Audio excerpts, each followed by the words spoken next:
যে ভুলে এবারে গ্লোবালের চ্যাম্পিয়ন হবার থেকে বঞ্চিত হয়ে গেল রংপুর রাইডার্স। রংপুর রাইডার্সকে এর রীতিমতো কেমন করে কাঁদিয়ে চ্যাম্পিয়ন বনে গেল গায়ানা অ্যামাজন ওয়ারিয়র্স। বিস্তারিত জানতে ভিডিওটি না টেনে সম্পূর্ণ দেখার অনুরোধ রইল।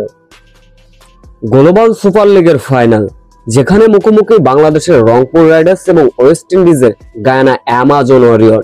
এটা যেন ফ্রাঞ্চাইজি লিগ ছিল না, ফাইনালটা এমন ভাবে অনুষ্ঠিত হলো যেন ওয়েস্ট ইন্ডিজ বনাম বাংলাদেশ। শুরুতে অবশ্য ব্যাটিং করতে নেমে অ্যামাজন ওয়ারিয়র্সদের ছিল ব্যাটিং তাণ্ডব। নির্ধারিত 20 ওভার শেষে রংপুর রাইডার্সকে 197 রানের লক্ষ্যমাত্রা ছুঁড়ে দিয়েছিল অ্যামাজন ওয়ারিয়র্স।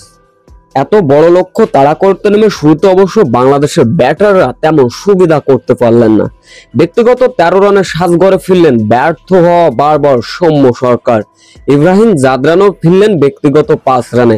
ওয়েস্ট ইন্ডিজের ভয়ঙ্কর কাইল মায়ার্স মিডল অর্ডারে তেমন সুবিধা করতে পারলেন না। অর্থাৎ 6 ওভার 29 রানে 3 টপ অর্ডার হারিয়ে ঢুকছিল রংপুর। সেইখান থেকে অবশ্য ব্যর্থতার গল্প পাল্টে দিচ্ছিলেন সাইফ হাসান ও ইফতেখার আহমেদ। এই দুই ব্যাটার রীতিমতো ব্যাটিং তাণ্ডব চালাচ্ছিলেন। মাত্র 12 ওভারে রংপুর রাইডার্স পার করে ফেলেছিল 100 রান। তবে এরপর ইফতেখার এবং সাইফুদ্দিনের ভুল বোঝাবুঝি। ইচ্ছাকৃতই ভাবে যেন ইফতেখার আহমেদ সাইফ হাসানকে আউট করে দিলেন। রান আউটের ভুল বোঝাবুঝিতে ভেঙে গেল এই জুটি। ব্যক্তিগত 26 বলে 41 রানে সাজ গড়ে ফিরলেন Saif Hasan.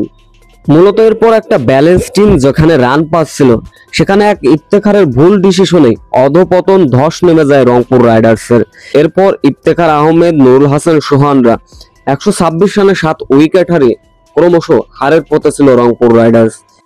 17 over 128 run 8 wicket, এখানেই রংপুরের হার হয়ে যায়, যেখানে রংপুর রাইডার্সকে রীতিমতো কাঁদিয়ে এবারের চ্যাম্পিয়ন বনে গেল গ্লোবালের গায়ানা অ্যামাজন ওয়ারিয়র্স।